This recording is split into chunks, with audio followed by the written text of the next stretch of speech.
அனைத்து மாணவர்களுக்கும் வணக்கம். நம்ம இந்த இடத்துல என்ன பார்க்க போகிறோம் அப்படின்னா 11th standard zoology and பயோசுவாலஜி public exams தேவையான முக்கியமான 2 mark 3 mark and 5 mark question தான் பார்க்க போகிறோம். லெசன் 1லேருந்து 12 வரைக்கும். ஆல்ரெடி நம்ம பாட்னிக்கு முக்கியமான 2 mark 3 mark and 5 mark questions வந்து அப்லோட் பண்ணிட்டோம், both biology and pure science ஸ்டூடெண்ட்ஸுக்கு. இந்த வீடியோவில் சுவாலஜிக்கான கொஷின்ஸ் வந்து பார்ப்போம். நீங்கள் வந்து இங்கிலீஷ் மீடியம் ஸ்டூடெண்ட்ஸாக இருந்தீங்கன்னா அடுத்த வீடியோவில் கண்டிப்பாக அப்லோட் பண்ணுறேன். பாட்னியும் ஆல்ரெடி பாட்னி தமிழ் மீடியத்துக்கு அப்லோட் பண்ணியாச்சு. Botany and zoology English medium வந்து நெக்ஸ்ட் வீடியோவில் கண்டிப்பாக அப்லோட் பண்ணுவேன். அதுக்கு முன்னாடி நீங்கள் என்ன நம்ம சேனலை சப்ஸ்கிரைப் பண்ணால் பார்த்துட்டு சப்ஸ்கிரைப் பண்ணுறேங்க. அது மட்டும் இல்லாமல் பப்ளிக் எக்ஸாம்ஸில் கேட்ட 5 மார்க் கொஷின்ஸ் அதையும் அப்லோட் பண்ணியாச்சு, both Tamil medium and English medium, zoology and botany. சரிங்களா? அந்த வீடியோஸ் எல்லாமே பிளேலிஸ்ட்டில் பப்ளிக் எக்ஸாம்ஸ் இம்பார்ட்டன்ட் கொஸ்டின்ஸ் 23, 24 இருக்கும், அதில் செக் பண்ணி பாருங்கள்.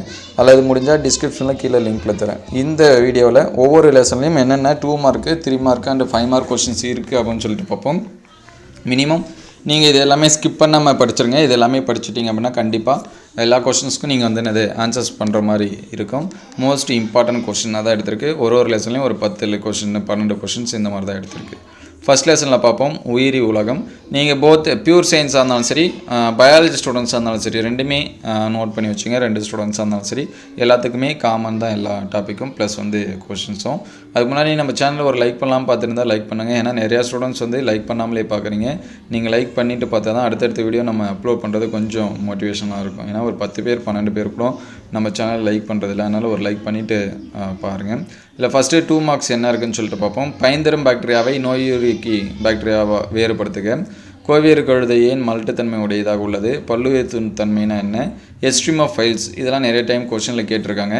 இருசோறு பெயரிட முறை, கிளாடோகிராம், சிட்ரினம் என்பது என்ன, டேட்டோனமி, இது எல்லாமே 2 மார்க்ஸ். இது எல்லாமே படிச்சிருங்க. 3 மார்க்ஸ் பார்த்தீங்கன்னா ஃபெலிடே குடும்பத்தின் 5 முக்கிய பண்புகள். ஒரு சில டைம் இது பியூர் சயின்ஸுக்கு பப்ளிக் எக்ஸாம்ஸ்லுமே கேட்டிருக்காங்க. நீங்கள் வந்து வீடியோ வந்து முழுமையாக பாருங்கள், வெறும் கொஸ்டின் மட்டும் பார்க்காதீங்க. ஏன்னா எந்தெந்த கொஸ்டின்ஸ் வந்து எந்தெந்த எக்ஸாம்ஸ்லேருந்து கேட்டிருக்காங்க அப்படிங்கிறத நம்ம டீட்டெயிலாக சொல்லுவோம். அதனால் ஸ்கிப் பண்ணாமல் பாருங்கள். அதுக்கடுத்து 2வது கொஸ்டின் பார்த்தீங்கன்னா சிற்றின கோட்பாட்டில் சார்லஸ் டார்வினோட பங்கு. விலங்கு காட்சி சாலைக்கும் வனவிலங்கு சரணத்துக்குள்ள வேறுபாடு. இது லாஸ்ட் டைம் பப்ளிக் எக்ஸாம்ஸில் கேட்டிருந்தாங்க. மனித வகைப்பாட்டோட படிநிலை, பெயரிடுவதற்கான அடிப்படை விதிகள், இதுவும் பப்ளிக் எக்ஸாம்ஸில் கேட்டிருக்காங்க. அதுக்கடுத்து வகைப்பாட்டு கல்விக்கான கருவிகள், பாரம்பரிய வகைப்பாட்டு கருவிகள், இது லாஸ்ட் டைம் பப்ளிக் எக்ஸாம்ஸில் கேட்டிருந்தாங்க. மின்னியல் சார்ந்த வகைப்பாட்டு கருவிகள் யாவை அப்படிங்கிறத படிச்சிருங்க. இது ஃபஸ்ட் லெசன்ஸில். அடுத்து செகண்ட் லெசன் விலங்கு உலகம். 2 மார்க் கொஸ்டின்ஸ் பார்த்திங்கன்னா, தங்களது கருவளர்ச்சியின் போது ஒரு குறிப்பிட்ட நிலையில் அனைத்து முழுகம்பி கருக்களிலும் காணப்படும் பொதுவான பண்பு பட்டியலிடு. மூடிய மற்றும் திறந்த இரத்த ஓட்ட மண்டலம், இது நிறைய டைம் ரிப்பீட்டடாக கேட்டிருக்காங்க. அதே போல் ஏன் தட்டைப்புழுக்கள் உடற்குழியற்றவை என்று அழைக்கப்படுகின்றன? சுடசெல், இந்த 3 கொஸ்டின் ரொம்ப ரொம்ப முக்கியமானது. அதுக்கடுத்து சைசோசிலோமீட்டர் என்ட்ரோசிலோமீட்டரோட வேறுபாடு. மாதிரி முதுகுநாணியின் படம், இந்த படம் வரைஞ்சி பார்த்துருங்க. சிம்பிளாக தான் இருக்கும், ஈஸியாகவும் இருக்கும். கண்டிப்பாக நமக்கு எக்ஸாம்ஸில் வந்து என்னது எதிர்பார்க்கலாம். அதுக்கடுத்து 3 மார்க்ஸ் பார்த்தீங்கன்னா, தற்போது வாழும் தாடைகளற்ற மீன்களிலிருந்து குருத்தெலும்பு மீன்களை வேறுபடுத்தி காட்டும் பண்புகள் எழுதுக. எலும்பு மீன்களோட 3 முக்கிய பண்பு. மீன்களில் காணப்படும் காற்றுப்பை, இதெல்லாமே திருப்பி நிறைய டைம் கேட்டிருக்காங்க. அதேபோல் உடற்குழி அதோட வகைகள். தொகுதி அன்னலிடாவோட பண்பு. சுவாலஜி ஸ்டூடெண்ட்ஸ் இருந்தீங்கன்னா அதை கண்டிப்பாக மார்க் பண்ணி வச்சுங்க, கட்டாயம் படிச்சிருங்க. முட்தோலியோட பண்பு, இந்த மாதிரி நமக்கு ஒரு கொஷின்ஸ் உண்டு, கட்டாயமாக கேட்பாங்க. 5 மார்க்ஸ் பார்த்தீங்கன்னா முதுகுநான் உடைய மற்றும் முதுகுநான் அற்ற விலங்குகளோட பண்பு. இது லாஸ்ட் டைம் பப்ளிக் எக்ஸாம்ஸில் 5 மார்க்கு கேட்டாங்க. நிடேரியாவோட பண்பு, இது பியூர் சயின்ஸ் ஸ்டூடெண்ட்ஸ் இருந்தீங்கன்னா கண்டிப்பாக ஸ்கிப் பண்ணாமல் படிச்சிருங்க. அதே போல் ஆர்த்தோபோடா கணுக்காலிகளோட பண்பு. சரிங்களா? அந்த 2வது கொஸ்டினும் 3வது கொஸ்டினும் பயாலஜி படிக்கிறீங்களோ இல்லையோ பியூர் சயின்ஸ் கண்டிப்பாக படிச்சிருங்க. பறவைகளோட பறப்பதற்கு பெற்றுள்ள தவமைப்புகள் யாவை. அதுக்கடுத்து 3rd லெசனு 2 மார்க்ஸு. சில வகை எப்பித்திலியங்கள் பொய்யடுக்கினால் ஆனவை, இதன் பொருள் என்ன? வெள்ளை அடிப்போஸ் திசுவை பழுப்பு அடிப்போஸ் திசுவிலேருந்து வேறுபடுத்துக. ரத்தம் ஏன் தனித்துவமான இனிப்பு திசு அப்படின்னு சொல்கிறோம், அதை படிச்சிருங்க. திசு திரவம் என்று அழைக்கப்படுவது எது? ஏன் அவ்வாறு அழைக்கப்படுகிறது? நரம்பு திசுவோட படம், நியூரான் அப்படின்னு சொல்லுவோம், அதோட படம் வரைஞ்சி பாக்ஸ் லேபிள் பண்ணிங்க. 3 மார்க்ஸ் பார்க்குறப்ப 3 தான் கொடுத்துருக்காங்க. பயாப்சி அட்டாப்சி அப்படிங்கிறத படிச்சிருங்க. இனிப்பு திசுக்களோட பணிகள். மீள்தன்மை நாழிகளை மீள்தன்மை இனிப்பு திசுகளிலிருந்து வேறுபடுத்துக. அதுக்கடுத்து 5 மார்க்ஸ் பார்த்தீங்கன்னா தசி திசுவோட வகையும் எப்பித்திலியம் என்றால் என்ன, அதன் பல்வேறு வகை. இந்த கொஷின்ஸ் வந்து பப்ளிக் எக்ஸாம்ஸில் ப்ரீவியஸ் இயரில் கேட்டிருக்காங்க. அதுக்கடுத்து நம்ம பப்ளிக் எக்ஸாம்ஸுமே இது வரைக்கும் நடந்தது எல்லாமே அப்லோட் பண்ணியிருக்கோம். அதாவது ஃபிசிக்ஸ், கெமிஸ்ட்ரி இது எல்லாமே. அது வந்து public exam previous year question பேப்பர்னு ப்ளேலிஸ்ட்டில் இருக்கும், அதில் செக் பண்ணி பாருங்கள். நம்ம வாட்ஸ்அப் குரூப் அண்ட் சேனலில் ஜாயின் பண்ணாமல் தான் கீழே டிஸ்கிரிப்ஷன் லிங்க்கில் தரேன், அதில் கிளிக் பண்ணி நீங்கள் ஜாயின் பண்ணிங்க. அதுக்கடுத்து 4th லெசனு 2 மார்க்ஸ் பாருங்கள். நிறையா இருக்கும், ஏன்னா எல்லாமே ஈஸியாக தான் இருக்கும். ஏன்னா இது எல்லாமே ரிப்பீட்டடாக இந்த 4th லெசன்ஸில் வந்து கேட்குறாங்க. இந்த நான்குள் கட்டி, மண்புழுக்கள் எவ்வாறு சுவாசிக்கிறது, கரப்பான் பூச்சி வந்து தீங்குயிரி என்கிறோம் ஏன், கரப்பாம்பூச்சியோட அந்த இதெல்லாமே படிச்சிருங்க முக்கியத்துவம்.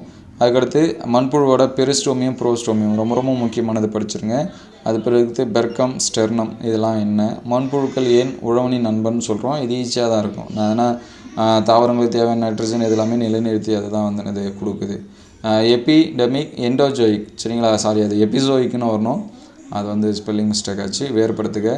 தலையில்லாமல் கரப்பான் பூச்சியால் உயிர் வாழ முடியுமா, உங்களது கருத்தை என்ன, அங்கேயும் ஸ்பெல்லிங் மிஸ்டேக், அது பார்த்துங்க. ஒமட்டிடா அல்லது மொசைக் பார்வைனா என்ன, நமக்கு வந்து மொசைக் பார்வைன்னு பார்த்துருப்போம் கரப்பாம்பூச்சியில், அதே தான் ஒமட்டிடான்னு சொல்கிறாங்க. திடீர்னு ஒமட்டிடா சிறு குறிப்பு வரைக்கும்னா நம்ம யோசிப்போம், இந்த கொஷின்ஸ் வந்து நம்ம படிக்கவே இல்லையே, ஸ்டாஃபும் யாரும் சொல்லலையே அப்படின்னு சொல்லிட்டு அதை பார்த்துருங்க. தவளையின் வழிபாட்டு படிநிலை எழுதுக. அதுக்கடுத்து 3 மார்க் கொஷின்ஸ் பாருங்கள். தவளையில் காணும் சுவாச முறையை பெயரிடுக.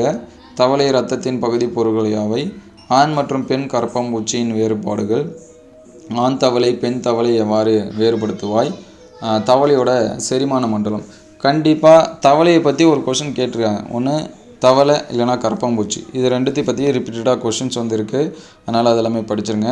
5 மார்க்ஸில் அந்த தவளையோட பொருளாதார முக்கியத்துவம், தவளைக்கும் தேரைக்கும் உள்ள வேறுபாடு, தவளையோட மூளை, தவளையின் சுவாச முறை, மண்புழுவோட கழிவு நீக்க முறை. நீங்கள் கண்டிப்பாக தவளையை பற்றி இருக்கக்கூடிய எந்தெந்த கொஷின்ஸ் உங்களால் படிக்க முடியுதோ அதெல்லாமே படிச்சிருங்க. அதுக்கடுத்து 5 மார்க் 5th லெசனு செரித்தல் மற்றும் உட்கீரியத்தல். சிறுகுறியில் மட்டும் உறிஞ்சுகள் உள்ளன, இறப்பையில் இல்லை, இது புக் பேக் கொஷினு, ரிப்பீட்டடாக கேட்கக்கூடிய கொஷினு. ஸ்டார்ச் மூலக்கூறு சிறுகுடலை அடைவது முதல் ஏற்படும் வேதி மாற்றங்களை பட்டியலிடு. செரிமான நொதிகள் தேவையின் போது மட்டுமே சுரக்கின்றன, வியாதி. குடலுறிஞ்சிகள்னால் என்ன, வாழ்குழியில் காணப்படும் 3 உமிழ்நீர் சுரப்பிகள், மனிதனின் பல்சூத்திரம், வேறுபடுத்துக. தீக்கோட்டன்ட்டு, டைபோட்டன்ட்டு. பிஎம்ஐ அப்படின்னா என்ன, அதெல்லாமே படிச்சிருங்க. அதுக்கடுத்து கல்லீரலோட படம் வரைந்து பாகம் குறி. உடல் பருமன் குறிப்பு வரைக. கல்லீரலின் பணிகளை எழுதுக.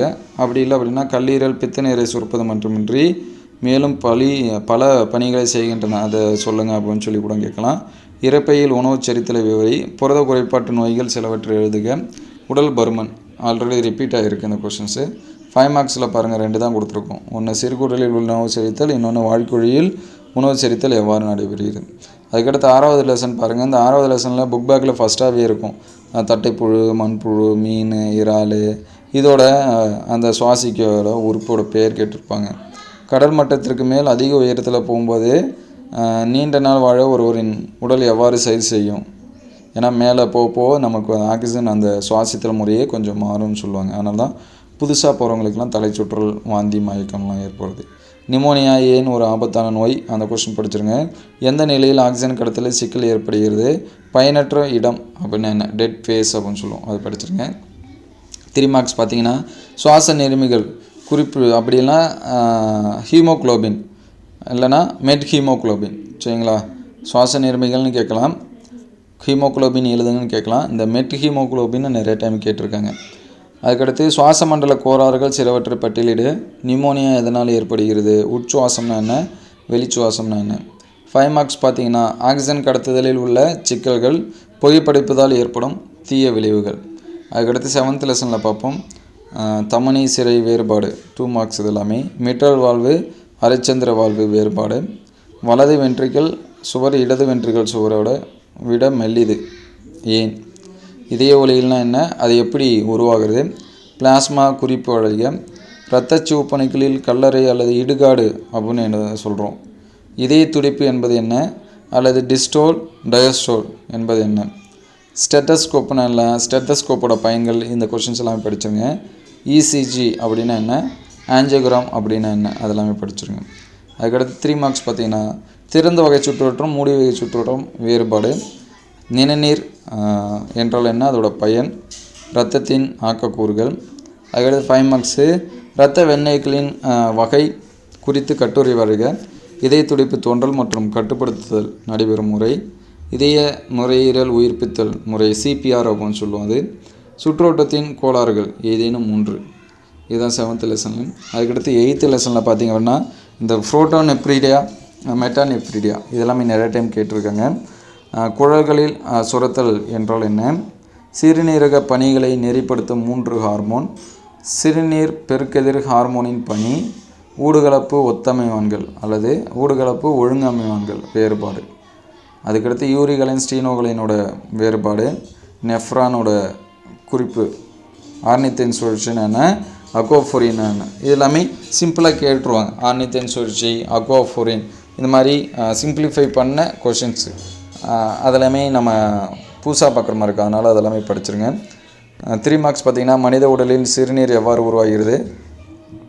சிறுநீரக பணிகளை நெறிப்படுத்தும் ஹார்மோன் சுரப்பதில் இதயத்தின் பங்கு. சிறுநீரகத்தோட நீள்வெட்டு தோற்றத்தோட படம். ஹென்லேயின் வளைவு, ஹென்லேயை பற்றி ரொம்ப முக்கியமானது படிச்சிருங்க. நெஃப்ரானோட அமைப்பு. இரத்த ஊடுகலப்பு என்றால் என்ன?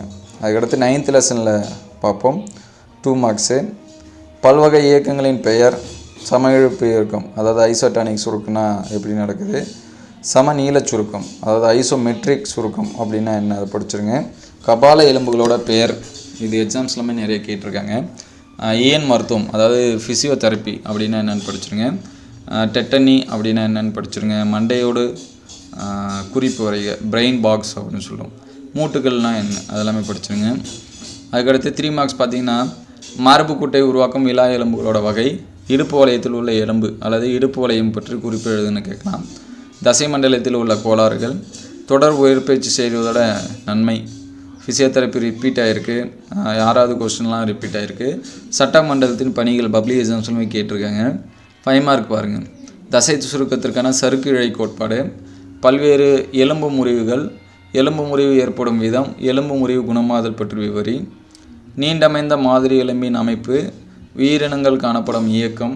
மூட்டுகளோட அப்படின்னா என்ன, அதோட வகை, இதெல்லாமே படிச்சிருங்க. அதுக்கடுத்து 10வது லெசனு நரம்பு கட்டுப்பாடு மற்றும் ஒருங்கிணைப்பு. 2 மார்க்ஸ் பாருங்கள். ஒருவரின் கண் பரிசோதகர் அவருடைய கண் உள்ள அழுத்தம் அதிக அளவில் உள்ளதாக கூறுகிறார். அந்த நிலையில் பெயர் என்ன? அதற்கு காரணமான திரவம். இது புக் பேக் தான். அதே போல் மனிதரில் காரணியா மாற்று சிகிச்சை பொதுவாக நிராகரிக்கப்படுவதில்லை. ஏன்? நியூரான்னா என்ன? மின் முனைப்பியக்க நீக்கம்னா என்ன? உண்டு அல்லது இல்லை கொள்கை, ஆல் ஆஃப் நான் பிரின்சிபல் அப்படின்னு இருக்கும். மூளையை சுற்றி உள்ள உரைகளோட பெயர்கள். கைரி சல்சி வேறுபாடு. மூளை கதுப்புகளோட பணி. அனிச்சை வில்லு என்றால் என்ன? குச்சி மற்றும் கூம்பு செல்களோட படம். குச்சி செல் மற்றும் கூம்பு செல்லோட வேறுபாடும் படிச்சிருங்க. 3 மார்க்ஸ் பார்க்குறப்ப வேறுபடுத்துக, ஆல்ரெடி சொன்னதான். குச்சி மற்றும் கூம்பு செல் கேட்கலாம். பெருமூளை கதுப்புகளோட படம் அறிந்து பாகம் குறி. மூளை கலப்பு இதோட பணி. அனிச்சை செயல்னா என்ன? கண்ணின் குறுக்குவெட்டு தோற்றம். அந்த குறுக்குவெட்டு தோற்றம் 5 மார்க்ஸில் கூட கேட்கலாம். இங்கே நியூரானின் அமைப்பு, அது ஸ்பெல்லிங் மிஸ்டேக்கு. அனிச்சை வீல் என்றால் என்ன? அதோட செயல்பாடு உட்பொருள். கண்ணின் ஒளிவிலகல் குறைபாடு அல்லது பார்வை குறைபாடு பற்றி கேட்கலாம். அதுக்கடுத்து 11th லெசனு வேதிய ஒருங்கிணைப்பு அப்படின்னு சொல்லிட்டு இருக்கும். உடல் சமநிலை பேணுதல் என்பது என்ன? ஹார்மோன்கள் வேதித்தூர்வுகள்னு சொல்கிறோம். ஏன்? தைராய்டு சுரப்பியோட அசினி பற்றி எழுதுக. ஹைப்பர் கிளைசீமியா, ஹைப்போகிளைசீமியா ரொம்ப ரொம்ப முக்கியமான கொஷின். 3 மார்க்ஸ் பார்த்திங்க அப்படின்னா தைராய்டு சுரப்பியோட அமைப்பு. கோலிசிஸ்டோகைனின் CCK இதோட பணி.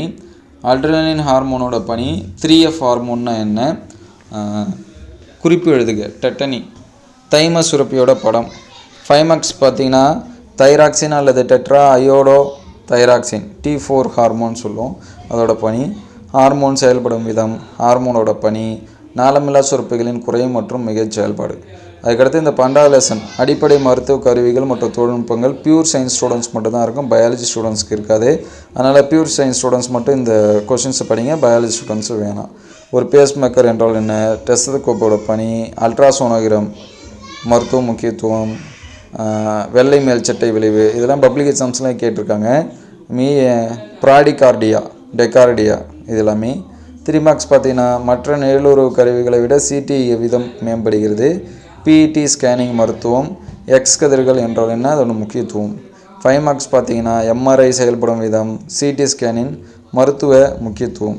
அதுக்கடுத்து லாஸ்ட் லெசனு 13 அப்படின்னு பியூர் சயின்ஸுக்கும் 12வது லெசனாக பயாலஜி ஸ்டூடெண்ட்ஸ்க்கு இருக்கும். அதனால் இது ரெண்டுமே நீங்கள் நோட் பண்ணி வச்சுக்கலாம். இதில் நிறையா சின்ன சின்ன 2 மார்க்ஸு கண்டிப்பாக லாஸ்ட் லெசன்ஸ்லேருந்து நிறையா கொஷின்ஸ் வந்து என்ன பண்ணுறாங்க கேட்குறாங்க. அதனால் அது கட்டாயமாக நீங்கள் வந்து என்ன பண்ணுறங்க படிச்சுருங்க. இதில் ஃபஸ்ட்டு பார்த்தீங்கன்னா 2 மார்க்கு மண்புழு உரத்தின் பயன், அரக்குப்பூச்சிகளை வளரும் ஏதேனும் 2 மரங்களின் பெயர், குறுக்கு கலர்ப்பு வரையீடு, உழவனின் நன்மை என்று அழைக்கப்படுவது எது, வெர்மிடெக்னா என்ன, மண்புழு குளியல் என்பது என்ன, செரிகல்ச்சர் வரையறு, வோல்டினிசம் என்பது பொருள் என்ன, மோரிகல்ச்சர்னா என்ன, ஏபிகல்ச்சர்னா என்ன, கக்கூன் என்பது என்ன. இது எல்லாமே 2 மார்க்ஸு. 3 மார்க்ஸ் அப்படின்னு சொல்லி பார்க்குறப்ப மண்புழு உரத்தின் பயன், மீன்களின் உணவூட்ட மதிப்பு, இறால் வளர்ப்பின் பொருளாதார முக்கியத்துவம், அரக்குப்பூச்சியோட பொருளாதார முக்கியத்துவம் ரொம்ப ரொம்ப முக்கியம். செயற்கை முறை வெந்தோட்டத்தோட பயன், வாத்தின் தனிப்பண்பு, நீர் உயிர் வளர்ப்பு, நீர்வாழ் உயிர் வளர்ப்பு, வாத்தோட அது ரிப்பீட்டடு தான் நன்மைகள். 5 மார்க்ஸ் பாருங்கள் நிறையா இருக்கும். அதனால் நிறையா எல்லாமே படிச்சிருங்க. என்னென்ன 5 மார்க்ஸ் உங்களால் படிச்சு முடியும் எல்லாமே படிச்சிருங்க. எல்லாமே ஈஸியாக தான் இருக்கும். பட்டுப்பூச்சியோட பொருளாதார முக்கியத்துவம், கால்நடை இனப்பெருக்கத்தில் மேற்கொள்ளப்படும் பல்வேறு தொழில்நுட்பம், பட்டுப்புழுவோட வாழ்க்கை சுழற்சியெலாம் நிறைய டைம் ரிப்பீட்டடாக கேட்டிருக்காங்க. தேன் பொருள், அதன் பொருளாதார முக்கியத்துவம், கலப்பின உருவாக்கத்தின் நோக்கம், பல அண்டசில் வெளியேற்ற கருத்தொழில்நுட்பம், MOET அப்படின்னு கேட்பாங்க. சிம்பிளாக MOET வரையறுன்னு கூட கேட்பாங்க, இல்லை அதை விவரின்னு சொல்லி கூட கேட்பாங்க. பறவை வளர்ப்போட பயன்கள், இதுதான் முக்கியமான கொஷின்ஸு. படங்கள் அப்படின்னு சொல்லி பார்க்குறப்ப மாதிரி முதுகு நாணி, தவளையோட செரிமான மண்டலம், தவளையின் மூளை, குச்சி செல் கொம்பு செல்லு, கல்லீரோட அமைப்பு, கணையம், மனித கண், நெஃப்ரானு, சிறுநீரகத்தோட நீள்வெட்டு தோற்றம், மனித மூளையின் அமைப்பு, அனிச்சை வில்லியோட அமைப்பு. இந்த டயக்ராம்ஸ் எல்லாமே வரைஞ்சி பார்த்துங்க. டயக்ராம் கொஸ்டின்ஸில் நம்ம என்ன பண்ணலாம் எதிர்பார்க்கலாம். மினிமம் நீங்கள் இந்த கொஸ்டின்ஸ் எல்லாமே படிச்சுருங்க. கட்டாயமாக இதெல்லாமே படிச்சிட்டிங்கன்னா கண்டிப்பாக நமக்கு நிறையா மார்க்ஸ் வந்து ஈஸியாக எடுக்க முடியும். அதுக்கடுத்து வீடியோவில் 2 மார்க்கு 3 மார்க்கு பப்ளிக் எக்ஸாம்ஸில் கேட்டதை அப்லோட் பண்ணுறேன். ஆல்ரெடி 5 மார்க்கு நம்ம வந்து என்ன பண்ணியாச்சு அப்லோட் பண்ணியாச்சு. Both Tamil medium and English medium அடுத்த வீடியோவில் அப்லோட் பண்ணுவோம். இந்த வீடியோ எந்த அளவுக்கு ஹெல்ப்ஃபுல்லாக இருந்துச்சுன்னு கமெண்ட் பாக்ஸில் கமெண்ட் பண்ணுங்கள். இந்த வீடியோ உங்களுக்கு பயனுள்ளதாக இருந்துச்சு அப்படின்னா உங்கள் நண்பர்களுக்கு ஷேர் பண்ணுங்கள். இந்த மாதிரி வீடியோ தொடர்ந்து வரணும் அப்படின்னா நம்ம சேனலை சப்ஸ்கிரைப் பண்ணுங்கள். தேங்க்யூ ஃபார் வாட்சிங்.